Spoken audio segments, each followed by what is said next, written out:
Hey guys, welcome back to World Mechanics. Thank you guys for watching and subscribing to the channel. In today's video guys, we'll be discussing if you have a BMW Z4. Many of you ask me guys, if you have a Z4 and you have 4 or 6 cylinder engine guys on generation E85 E89 guys, how to know which side of the engine is bank 1, bank 2 on 4 and 6 cylinder engine guys.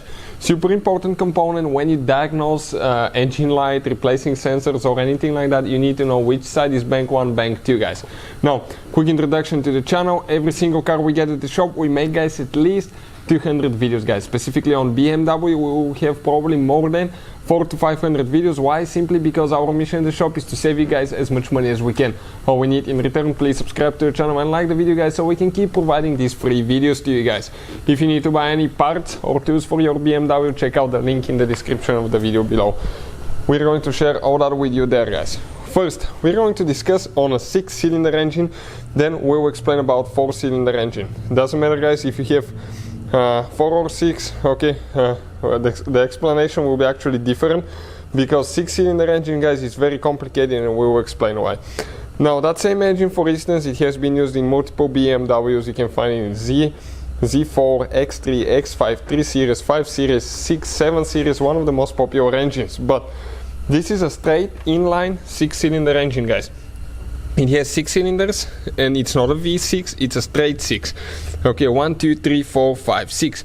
So let's say guys you have a code for NOx sensor and it says NOx sensor bank 2 guys, and you look at it and you have 2 NOx sensors. How you know which one it is guys? Really complicated, right? And what bank 1 and bank 2 means? Same thing on this side. You have guys 2 catalytic converters, one here, one there. You have 2 oxygen sensors, okay, on the catalytic converters. And when you have a bad sensor, oxygen sensor, you will say, let's say, bank 1, sensor 1. How you know what is bank 1 guys? Bank 1, okay, imagine that 6-cylinder engine guys. The computer guys treats that 6-cylinder engine as 2 3-cylinder engines put together.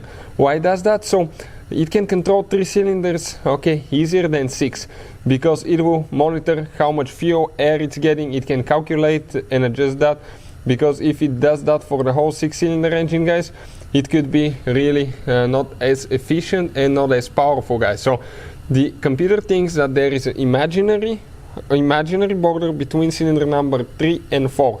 So the first 3 cylinders, when you start counting from the serpentine belt, where your serpentine belt is on the front of the engine, counting cylinder number 1, 2 and 3, this is guys bank 1. Cylinder number 4, 5 and 6, this is bank 2 guys. Bank 1, bank 2. So if you guys, let's say you have a sensor, NOx sensor that is bad on bank 1, it's this one. Bank 2 is this one. If you have catalytic converter that's bad on bank 1, it's on this side. Bank 2 is on this side. What about 4-cylinder engine guys? Most likely 4-cylinder engines, the computer treats it only as bank 1.